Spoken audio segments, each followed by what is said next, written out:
The salvage ship Persistent Hope drifted through the debris field like a metal scavenger, picking through cosmic bones.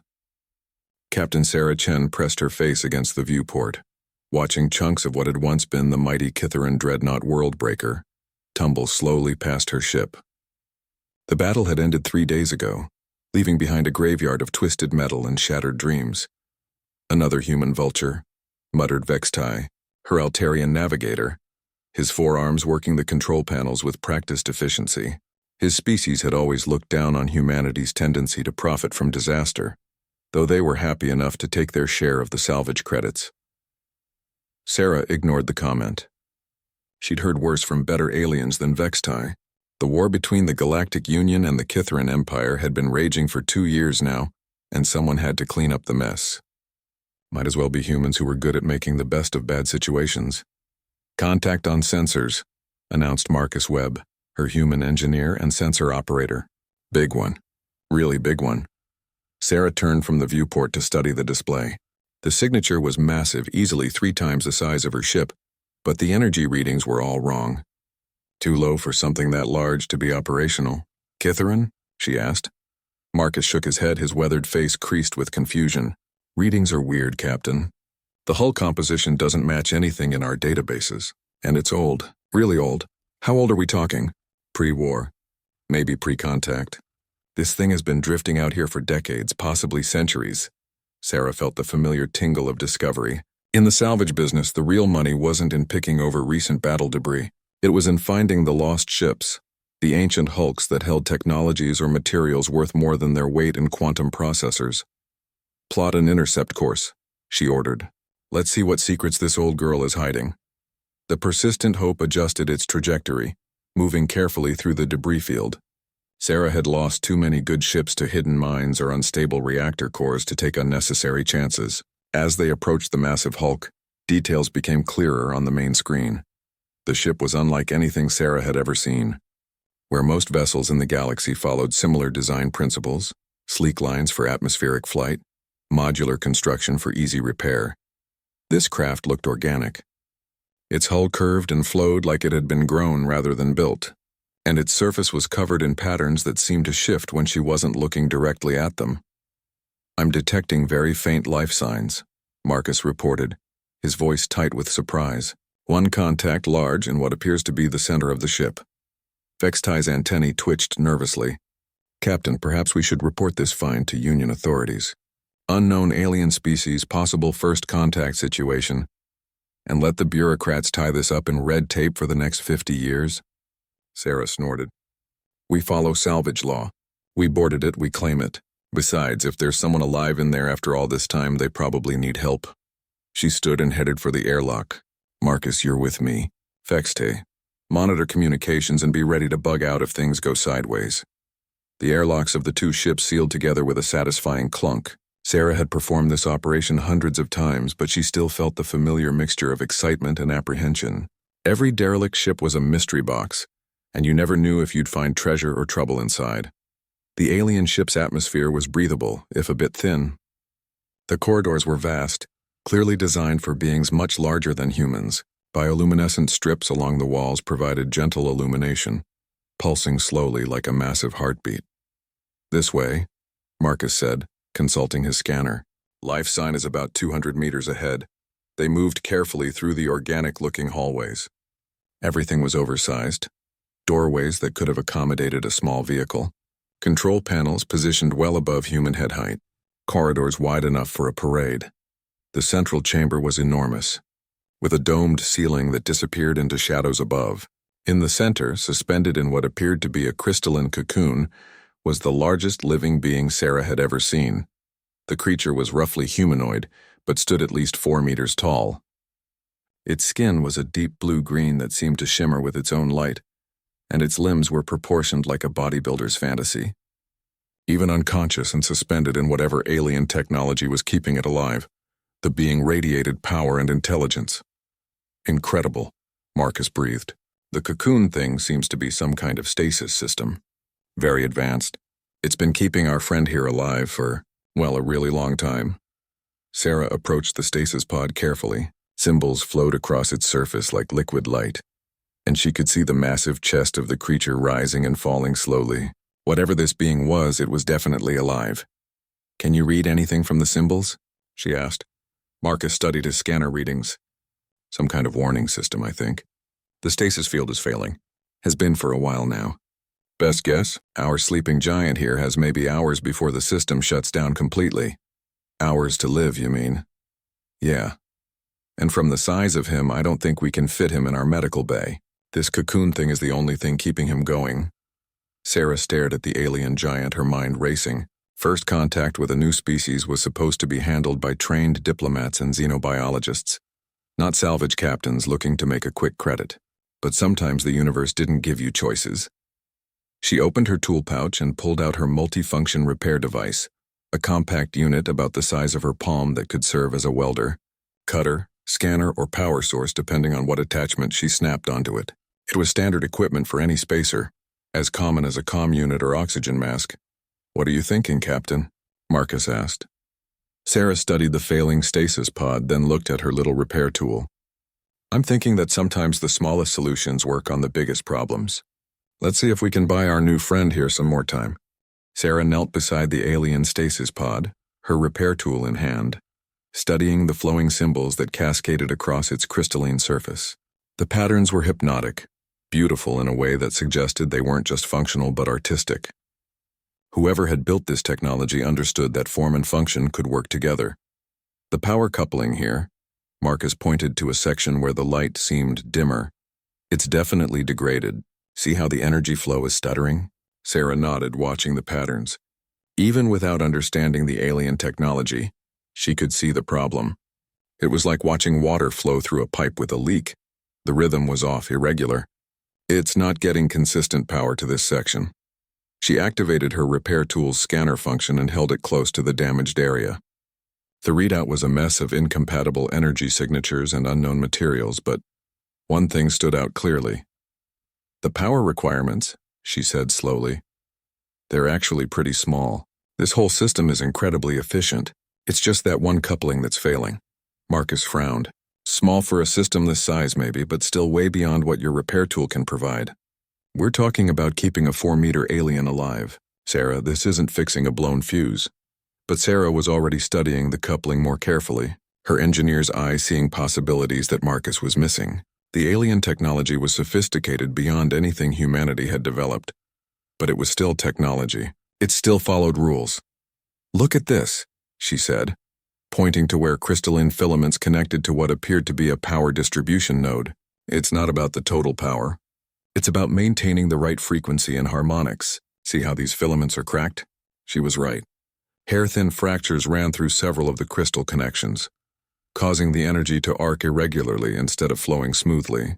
It was exactly the kind of problem her repair tool was designed to solve. "You're thinking of jury-rigging our tech to interface with something that's probably older than human civilization," Marcus said. "That's either brilliant or completely insane. Sometimes those are the same thing." Sarah activated her tool's welding function and adjusted it to its finest setting. Working with alien technology was dangerous. One wrong move could destabilize the entire stasis system and kill their sleeping giant instantly. But doing nothing would definitely kill him. The first touch of the repair beam to the alien crystal made both humans hold their breath. For a moment, nothing happened. Then the fractured filament began to glow and the energy flow smoothed out noticeably. "It's working," Marcus breathed. "The frequency match is perfect." "How did you know?" "Lucky guess," Sarah lied. The truth was she hadn't known. But sometimes you had to trust your instincts and hope the universe was feeling cooperative. One by one, she repaired the damaged connections. It was delicate work, requiring her to match not just the physical structure but the energy patterns flowing through each filament. Her repair tool, designed for the rough-and-ready fixes needed on human salvage operations, proved surprisingly adaptable to the elegant alien technology. As the last connection was repaired, the symbols on the stasis pod brightened noticeably. The irregular pulsing smoothed into a steady, healthy rhythm, and the massive alien's breathing became deeper and more regular. "Life signs are stabilizing," Marcus reported, checking his scanner. "Whatever you just did, it worked." Sarah sat back on her heels, suddenly exhausted. The concentration required to interface human and alien technology had been intense. How long do we have now? Hard to say. The system is stable for the moment, but those repairs are temporary. Maybe a few days, possibly a week. Eventually, other components will start failing. Before Sarah could respond, the symbols on the pod began changing. Instead of the flowing patterns they'd been watching, new symbols appeared. Simpler, more geometric, clearly intended as some kind of communication. Is it trying to talk to us? Marcus asked. The symbols shifted again, and suddenly Sarah recognized what she was seeing. Mathematical concepts, prime numbers, basic geometric progressions, universal constants that any technological species would understand. He's awake, she realized, and he knows we're here. More symbols appeared, flowing faster now. Sarah watched them carefully, trying to parse the meaning. Mathematics gave way to what looked like star charts, then to representations of technology similar to what surrounded them. I think he's trying to tell us something about his ship, she said, about the stasis system. The symbols stopped flowing and focused on a specific pattern, the same geometric configuration that surrounded the power coupling Sarah had just repaired. The pattern pulsed once, then was replaced by what could only be described as a question mark in any language. He's asking how we fixed it, Marcus said with wonder. A being that's been asleep for centuries just woke up to find aliens tinkering with his life support, and he wants to know how we made it work. Sarah looked at her small repair tool, then at the massive stasis chamber surrounding the alien giant. She held up the device where the pod's sensors could see it, then demonstrated its functions.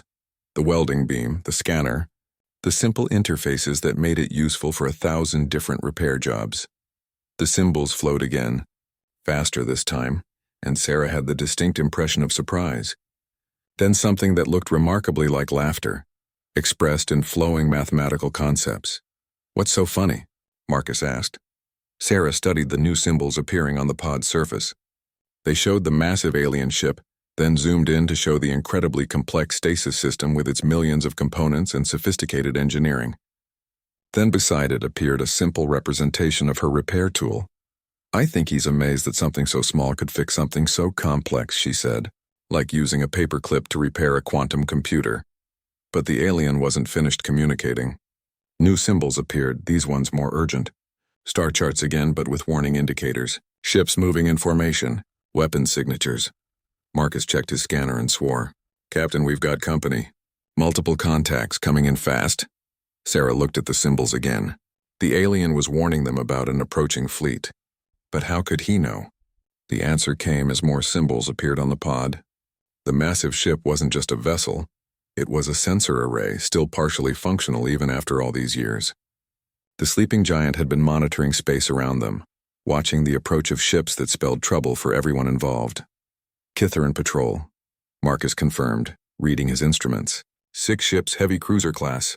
They'll be here in 20 minutes. Sarah looked at the alien in his crystalline pod, then at her small repair tool. She'd managed to save one life with it, but now they all faced a much bigger problem. The Kitharin Empire didn't take prisoners, and they certainly wouldn't hesitate to destroy a human salvage ship and whatever alien mystery they'd discovered. But as she watched the symbols flowing across the stasis pod, Sarah began to realize that her tiny tool might have done more than just save the alien's life. It might have just awakened something that could save them all. The Kitharin fleet dropped out of hyperspace with the brutal efficiency that had made them the most feared military force in the galaxy. 6 heavy cruisers arranged themselves in a perfect attack formation, their weapons already charging as they moved to surround the derelict alien ship and the tiny human salvage vessel attached to it. Sarah watched the tactical display with grim fascination. The Kitharins were known for their military precision, and this was textbook execution. No escape routes, no warning shots, no negotiation. They intended to destroy both ships and examine the wreckage at their leisure. 15 minutes until they're in weapons range, Marcus reported, his voice steady despite their impossible situation. Should I signal Vextai to prep for emergency separation? Sarah looked at the stasis pod where the giant alien continued to communicate through flowing symbols. The mathematical patterns had become more urgent, and she could see star charts overlaid with tactical information that the ancient ship's sensors were somehow providing in real time. No, she said finally. We're not running. Marcus stared at her. Captain, I know you've made some crazy decisions before, but this is suicide. Those are Kitharin heavy cruisers. They'll turn us into cosmic dust without even slowing down. But Sarah was studying the aliens' communications more carefully. The symbols weren't just showing the approaching fleet. They were showing something else. Deep within the massive derelict ship, systems that had been dormant for centuries were slowly coming back online. The repairs she'd made to the stasis pod hadn't just stabilized life support, they'd somehow triggered a cascade of reactivations throughout the vessel. He's not just alive, she realized. He's taking control of his ship. As if responding to her words, the alien ship began to change. The organic curves of its hull started to glow with the same bioluminescent patterns they'd seen in the corridors, but brighter now, more purposeful. What had appeared to be decorative elements revealed themselves as sophisticated sensor arrays and weapon systems. The symbols on the stasis pod shifted again, and Sarah saw something that made her heart race. The alien was asking for her help, not with complex repairs this time, but with something much simpler. He needed someone to activate a manual override, something that required hands small enough to reach into a control interface designed for emergency situations. There, she said, pointing to a section of the pod where a small panel had iris opened. Inside, glowing conduits waited for the touch of something much smaller than the alien's massive hands. He needs us to flip a switch. Marcus followed her pointing finger and saw the problem immediately. Those controls are sized for his species when they built this ship. But the emergency overrides were designed to be activated by smaller hands in case the main operator was incapacitated. Sarah was already moving toward the control panel, probably maintenance crew or junior officers. She reached into the opening, feeling the warm pulse of alien technology against her fingers. The controls were intuitive despite being completely foreign, 3 crystalline nodes that needed to be activated in sequence. As her fingers found the first node, symbols flowed across the pod's surface, guiding her through the activation process. 1, 2, 3. The ship around them came alive. Power flowed through corridors that had been dark for centuries. The gentle bioluminescent strips became blazing rivers of light. Throughout the massive vessel, systems that represented technology beyond humanity's wildest dreams surged back to full operation. On her comlink, Sarah heard Vextai's panicked voice. "Captain, the derelict ship. It's powering up!" Energy readings are off the scale. Through the ship's transparent hull sections, she could see the Kithaeron fleet adjusting their formation. Their sensors were undoubtedly screaming warnings as they detected the sudden activation of a vessel whose technology they couldn't identify or understand. The aliens' communications became urgent. Star charts showed the Kithaeron approach vectors, but now they were overlaid with firing solutions and tactical options. The ancient ship's weapons systems were coming online, and their power levels were staggering. "Sarah," Marcus said quietly, "I think our new friend is asking if we want him to destroy the Kithaeron fleet." The symbols flowing across the pod confirmed Marcus's interpretation. The aliens' weapons could easily obliterate the 6 cruisers, but he was asking for permission. Despite being the one whose life was in danger, he was deferring to the humans who had saved him. Sarah considered the option. The Kithaerons were enemies of humanity, and destroying this fleet would be a significant blow to their forces. But it would also mean revealing the existence of this ancient ship and its incredible technology to the galaxy. The balance of power would shift overnight. Before she could decide, the Kithaeron fleet commander made the choice for her. The lead cruiser fired a warning shot that passed dangerously close to the persistent Hope. "That decides it," Sarah said. She placed her hand on the control panel again and thought aggressive intentions at the alien technology. The ship's response was immediate and devastating. Weapons that had been dormant for centuries unleashed. Power that made Kithaeron heavy cruisers look like children's toys. Beams of coherent energy that seemed to bend space itself reached out across the gulf between the ships. They didn't simply destroy the enemy vessels. They unmade them, breaking them down into their component atoms with surgical precision. In less than 30 seconds, the entire Kithaeron fleet was gone. Not destroyed in the conventional sense, but simply ceased to exist. Their matter converted to harmless energy and dispersed into space. The alien ship's weapons powered down as quickly as they had activated, leaving behind only empty space where 6 heavily armed warships had been moments before. "Incredible," Marcus breathed. The power levels we just witnessed. This technology is thousands of years ahead of anything we know about. Sarah stared at the empty space where the Catharan fleet had been, then looked at her small repair tool. Such a tiny thing to have triggered such massive consequences. Her simple fix to a power coupling had awakened not just an alien being, but a weapon system that could reshape the balance of power in the galaxy. The symbols on the stasis pod shifted to show gratitude, mathematical concepts that somehow conveyed profound thanks. But they also showed something else, a question. The alien wanted to know what Sarah and her people intended to do with the knowledge of his existence and capabilities. It was a fair question. The being in the pod had just demonstrated that he could destroy entire fleets with ease, but he'd also shown that he valued consent and cooperation over conquest. The choice of what happened next lay with the humans who had saved his life with nothing more than a common repair tool and the willingness to help a stranger in need. Sarah looked at Marcus, then back at the alien giant suspended in his crystalline cocoon. The galaxy was about to change, and it all started with the smallest possible beginning. One person choosing to help another, regardless of species or size, or the vastness of space between them. The crystalline shell of the stasis pod began to retract with a sound like singing crystal. Sarah and Marcus stepped back as centuries of accumulated energy dispersed in waves of harmless light. The massive alien within stirred, his eyes opening for the first time in longer than human civilization had existed. When those eyes focused on Sarah, she felt a moment of profound connection that transcended species. Intelligence looked out at her, ancient, patient, and infinitely curious. The being moved slowly, carefully, testing limbs that hadn't been used in geological ages. "Remarkable," the alien said, and Sarah nearly jumped out of her skin when the words came through her comlink in perfect standard galactic. "Your repair device, such elegant simplicity." The voice was deep, resonant, and carried harmonics that suggested the being's vocal cords were as sophisticated as everything else about him. But more surprising than the voice itself was the obvious intelligence behind it and the immediate grasp of their language. "You can speak our language?" Marcus asked, his engineer's mind already working on the implications.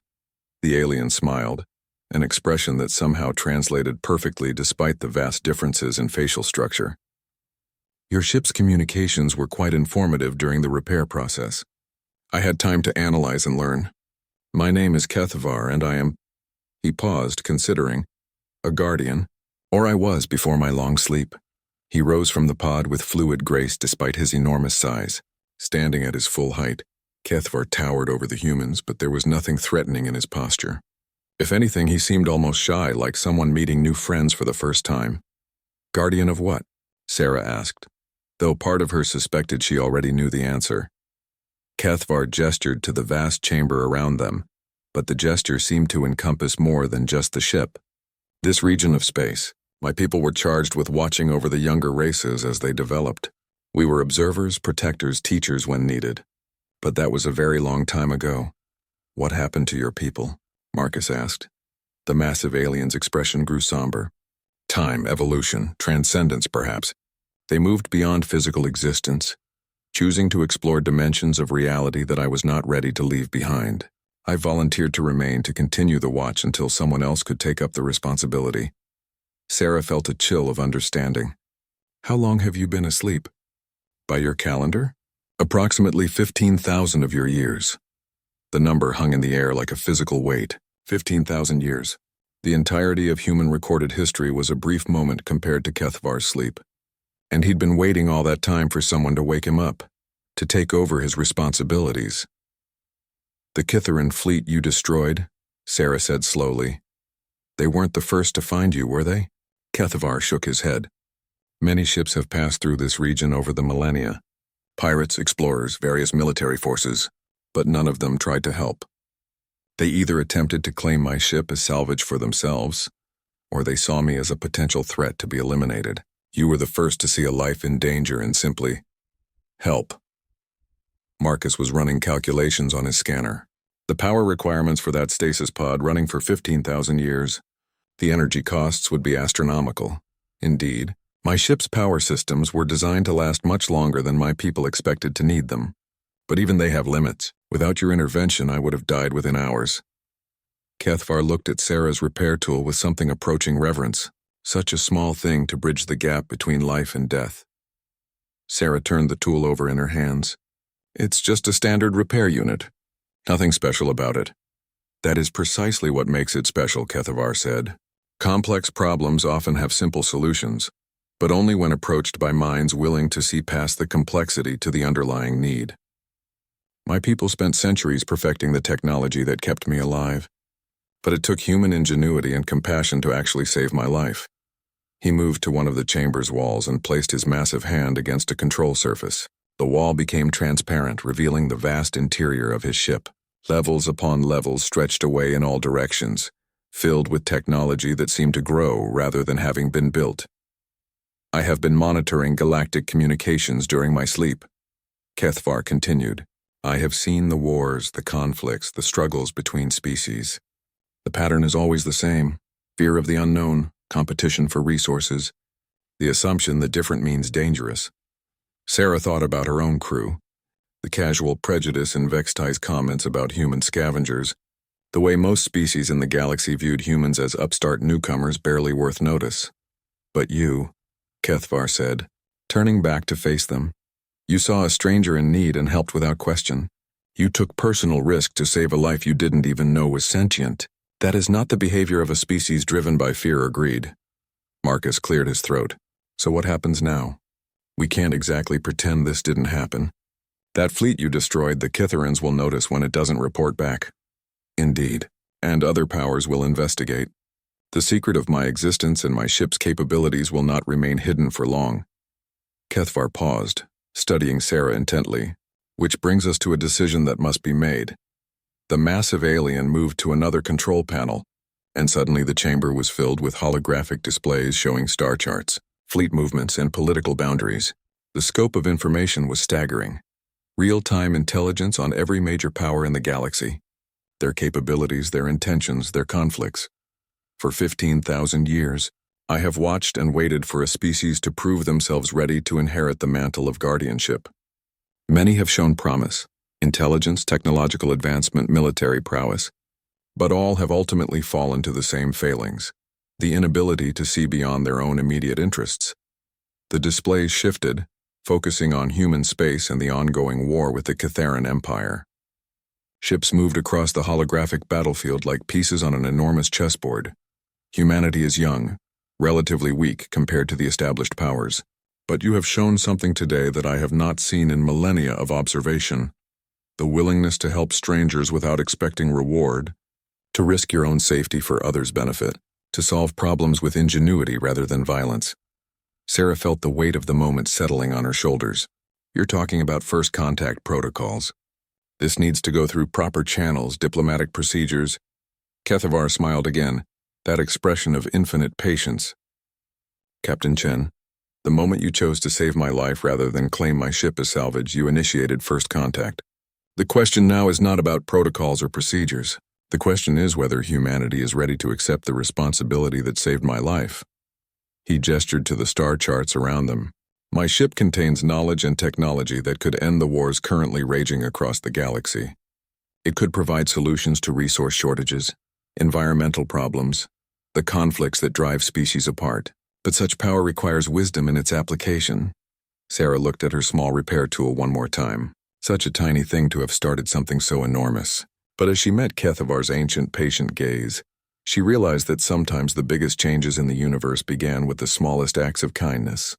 Sarah's comlink crackled to life, breaking the profound silence that had settled over the chamber.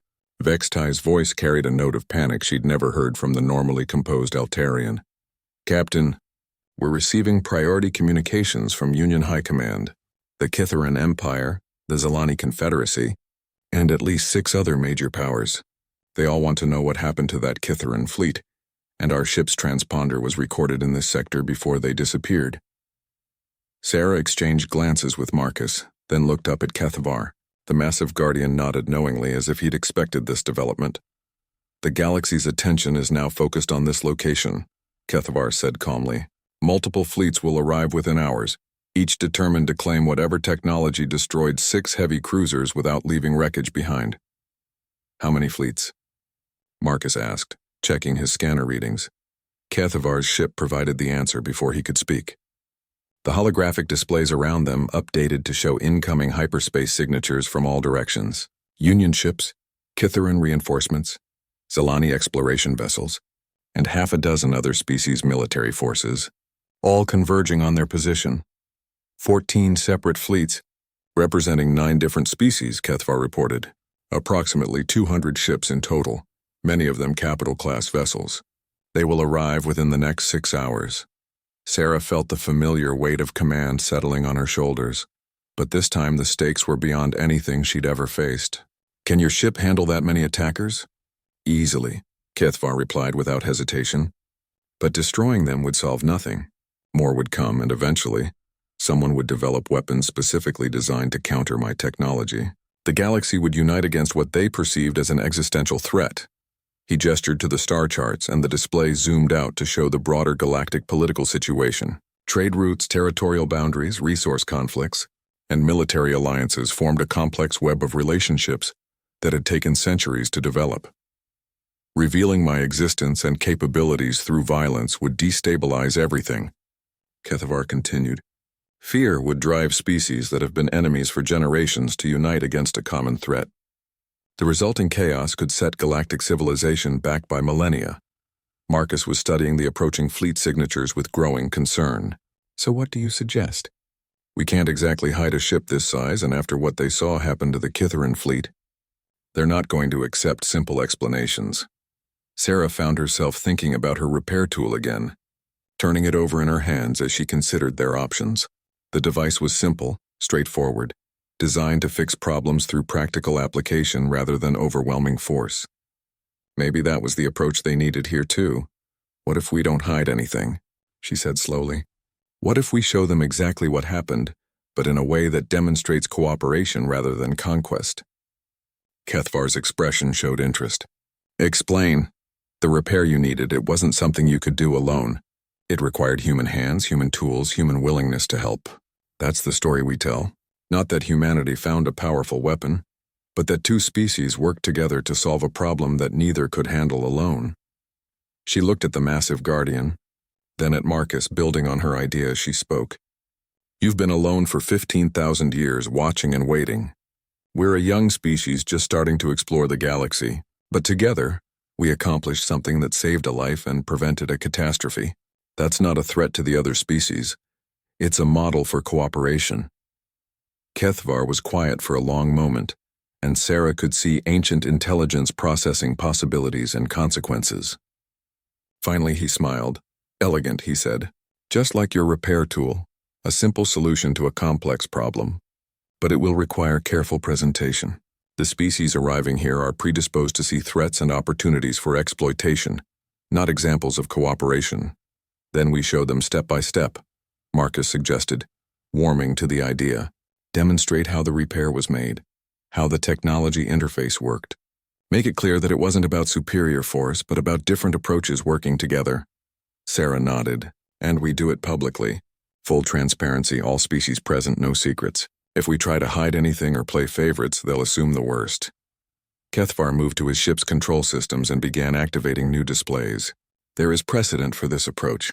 In the early days of my people's civilization, we encountered similar situations when first contact between species led to misunderstanding and fear.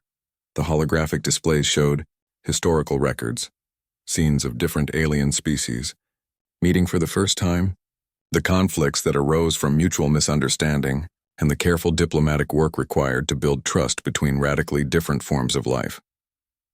The key, Kethavar explained, is to demonstrate shared vulnerability. When species realize they have common challenges and can benefit from cooperation, fear transforms into curiosity and potential partnership. Sarah studied the approaching fleet signatures. These species have been fighting each other for generations. Getting them to work together won't be easy. Perhaps not, Kethavar agreed. But they all have something in common now. Curiosity about what happened here. And more importantly, they're all represented by military. Commanders who understand the value of superior technology and strategic advantage. He manipulated the displays to show detailed specifications of his ship's systems, Not the weapons, but the sensors, communication arrays, and analytical capabilities. The scope of information available was staggering. I propose we offer them something they cannot get anywhere else: complete, unbiased intelligence about the galactic situation. Real-time strategic information that could help them make better decisions about their conflicts and resource allocation. Marcus whistled softly. That's quite an offer. Strategic intelligence worth more than any weapon system. But only if they approach it cooperatively, Sarah added, understanding the implicit condition. If they try to take it by force or claim exclusive access, they get nothing. Kethvar nodded approvingly. Precisely. The technology that saved my life demonstrates the principle perfectly. It worked because humans were willing to help without expecting immediate reward. The information I can provide will only be useful if the recipient species are willing to use it constructively rather than destructively. The comlink crackled again, and Vextai's voice carried new urgency. Captain, the first ships are dropping out of hyperspace. Union forces, 3 heavy cruisers, and a command ship. They're requesting immediate communication. Sarah looked at her repair tool one more time, then clipped it back to her belt. Time to find out if the rest of the galaxy is ready for the same kind of cooperation that saved a Guardian's life with a simple tool and a willingness to help. She turned to Kethavar. Are you ready to meet your neighbors? The massive alien smiled, that expression of infinite patience now mixed with hope. I have been waiting 15,000 years for this conversation. I believe I am ready. The conference chamber aboard the Union command ship Diplomatic Resolution had been hastily reconfigured to accommodate the most unusual first contact situation in galactic history.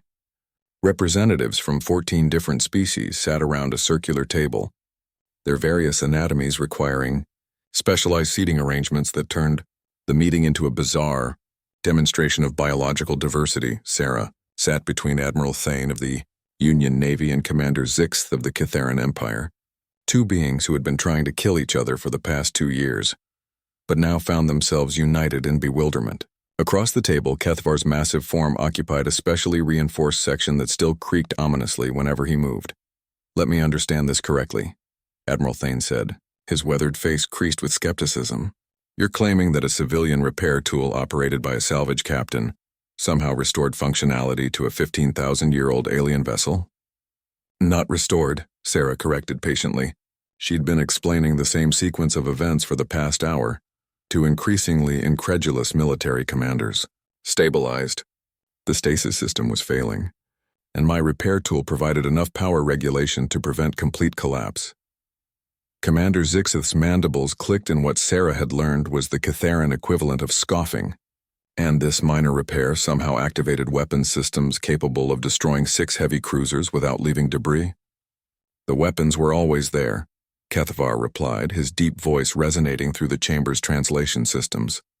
My ship's defensive capabilities were never dependent on the stasis system. What Captain Chen's repair accomplished was preventing my death, which would have left my ship drifting powerless and defenseless. The Zalani representative, Ambassador Veltar, leaned forward on her multiple arms. The real question is what happens now. You possess technology that could shift the balance of power in this galaxy overnight. Every species here has strategic concerns about how that technology might be used. Sarah looked around the table at the assembled representatives. Some showed curiosity, others suspicion, and a few barely concealed hostility. The weight of the moment wasn't lost on her. Decisions made in this chamber could determine whether the next chapter of galactic history was written in cooperation or blood. May I suggest a demonstration? She said, standing and pulling out her repair tool. Not of weapons or military technology, but of the principle that brought us all here. She placed the small device on the table where everyone could see it. This tool costs about 50 credits in any Union supply depot. It's standard equipment for maintenance workers, engineers, anyone who fixes things for a living. There's nothing special about it except what it represents. Which is? Admiral Thane asked. The willingness to help, Sarah replied simply. When I found Kethvar dying in his stasis pod, I didn't think about political implications or strategic advantages. I saw someone who needed help and I had a tool that might provide it. She activated the device's scanner function, demonstrating its simple interface and basic capabilities. This isn't advanced technology by galactic standards, but it was exactly what was needed at the right moment, used by someone willing to try. Kethvar nodded approvingly. Captain Chen's point is crucial. My ship contains knowledge and capabilities that could benefit every species represented here, but only if approached with the same spirit of cooperation she demonstrated. Elaborate, Commander Zixith demanded. Kethvar gestured, and suddenly the chamber was filled with holographic displays showing real-time data about the galaxy.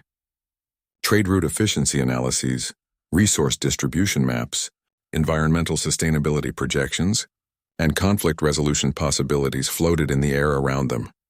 My ship's sensors have been monitoring galactic civilization for millennia, he explained. I can provide each of your species with information that could solve your most pressing challenges: resource shortages, territorial disputes, environmental problems. But this information is only valuable if used constructively. Ambassador Veltar studied the displays intently. The data you're showing about Zelani agricultural output, this could revolutionize our food distribution systems. Indeed, Kethvar replied. Just as the information about Catharan mineral deposits could end your empire's expansion conflicts, and the Union's shipping route optimizations could reduce transport costs by 30% galaxy-wide. Admiral Thane leaned back in his chair, understanding dawning in his expression. You're offering to solve everyone's problems simultaneously. I am offering to share information that could help you solve your own problems, Kethvar corrected. But only if you approach the solutions the way Captain Chen approached my failing stasis system, with cooperation rather than conquest. The chamber fell silent as the representatives absorbed the implications. Sarah watched their faces, seeing the internal calculations as military commanders and diplomats weighed the benefits of cooperation against the risks of trusting traditional enemies. What guarantees do we have? The representative from the hegemony species asked. How do we know this isn't some elaborate trap or manipulation? Sarah smiled and held up her repair tool again. The same guarantee I had when I decided to help a dying alien with a piece of equipment I barely understood. Sometimes you have to trust that doing the right thing will lead to good outcomes. That's not exactly a strategic doctrine most military planners would endorse. Admiral Thane pointed out wryly. No, Sarah agreed. But it's what saved Kethvar's life. And it's what brought all of you here to consider possibilities that could change the galaxy for the better. Kethvar stood slowly, his massive frame commanding attention from everyone in the chamber. I have waited 15,000 years for a species to demonstrate the qualities necessary for galactic stewardship. It's not technological superiority or military dominance, but the wisdom to help others and the courage to trust in cooperation. He looked directly at Sarah. Humanity has shown those qualities today, but the test is not complete. The question now is whether the other species of this galaxy can learn from their example. The holographic displays shifted to show potential futures, timelines where cooperation led to prosperity and peace, contrasted with scenarios where competition and conflict continued their destructive patterns. The choice is yours, Kethvar concluded. My ship's knowledge will be freely shared with any species that commits to using it for constructive purposes. But attempts to claim exclusive access or use the information for aggressive purposes will result in immediate termination of cooperation. Commander Zixth was the first to speak. The Catharan Empire has fought the Union for decades over resource access. If this intelligence could identify alternative sources, it could end the war entirely. Admiral Thane finished, his expression thoughtful. The strategic implications are staggering. One by one, the other representatives began to voice similar thoughts. Trade disputes that could be resolved with better information. Territorial conflicts that might become irrelevant with more efficient resource utilization. Environmental problems that could be solved with advanced analytical capabilities. Sarah watched the conversation evolve from suspicion to possibility to genuine hope. Her simple repair tool had triggered a cascade of consequences that none of them could have anticipated, but the pattern was clear. Sometimes the smallest tools, used with the right intentions, could fix the biggest problems. As the representatives began discussing practical arrangements for information sharing and verification protocols, Sarah quietly slipped her repair tool back into its pouch. Its job was done, but she had a feeling that the principle it represented, that complex problems could have simple solutions when approached with wisdom and compassion, was just beginning to reshape the galaxy. 15,000 years of waiting had ended not with the arrival of a superior species or advanced technology, but with a human salvage captain's decision to help a stranger in need. Sometimes, Sarah reflected, the most profound changes in the universe began with the smallest acts of kindness.